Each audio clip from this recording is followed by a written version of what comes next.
കഴിഞ്ഞ ദിവസം ഉത്തരാഖണ്ഡിൽ അഴിഞ്ഞാടി 6 പേരുടെ മരണത്തിനിടയാക്കി ഒരു കലാപം സൃഷ്ടിച്ച ഹൽദ്വാനി എന്ന് പറയുന്ന പ്രദേശത്തെ അനധികൃത മദ്രസ ഇന്ന് ആ മദ്രസയല്ല. അനധികൃതമായ മദ്രസ പൊളിച്ചു നീക്കണമെന്ന് 2022 മുതൽ സർക്കാർ ആവശ്യപ്പെട്ടിട്ടും അംഗീകരിക്കാത്തതിനെ തുടർന്നാണ് സർക്കാർ അത് പൊളിച്ചു നീക്കിയത്. തുടർന്നാണ് ഒരു വലിയ രീതിയിൽ കലാപമായി മാറിയത്. 6 പേർ കലാപത്തിൽ കൊല്ലപ്പെട്ടു. പോലീസ് സ്റ്റേഷനും പോലീസ് വാഹനങ്ങളും ആക്രമിക്കപ്പെട്ടു. ഏതാണ്ട് 200ഓളം പോലീസുകാർക്കാണ് പരിക്കേറ്റത്. ഇപ്പോൾ പുറത്തു വരുന്ന മറ്റൊരു വാർത്ത, പുഷ്കർ സിംഗ് ധാമി അവിടെ ഒരു പോലീസ് സ്റ്റേഷൻ സ്ഥാപിച്ചു. മദ്രസ ഇരുന്ന അതേ സ്ഥലത്ത് ഒരു താൽക്കാലിക പോലീസ് സ്റ്റേഷൻ സ്ഥാപിച്ചു. വനിതാ പോലീസ് സ്റ്റേഷനാണ്. ഈ പോലീസ് സ്റ്റേഷൻ സ്ഥാപിച്ചതിന് ശേഷം പുഷ്കർ സിംഗ് ധാമി പറഞ്ഞത് ഉടൻ തന്നെ ഒരു പുതിയ കെട്ടിടം ഇവിടെ ഉയരുമെന്ന്. ഈ സ്ഥലത്തിന് ഒരു മുൻപ് അറിയപ്പെട്ടിരുന്നത് മാലിക്ക ബഗീച്ച എന്നായിരുന്നു. ഇപ്പോൾ ആ സ്ഥലത്തിൻ്റെ പേരും പുഷ്കർ സിംഗ് ധാമി മാറ്റിയിരിക്കുന്നു, പോലീസ് കാ ബഗീച്ച എന്നാണ്. മാലിക്ക ബഗീച്ച എന്ന സ്ഥലത്തായിരുന്നു ഈ അനധികൃത മദ്രസ സ്ഥിതി ചെയ്തിരുന്നത്. ഇവിടെയാണ് കലാപമുണ്ടായത്.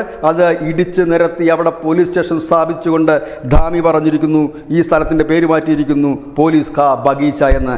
ഏതായാലും വളരെ ശക്തനായ ഒരു മുഖ്യമന്ത്രിയാണ് താനെന്ന് തെളിയിക്കുന്ന തരത്തിലാണ് ഈ അടുത്ത കാലത്തൊക്കെ ഉത്തരാഖണ്ഡ് മുഖ്യമന്ത്രി പുഷ്കർ സിംഗ് ധാമിയുടെ മുൻപോട്ടുള്ള പോക്ക്.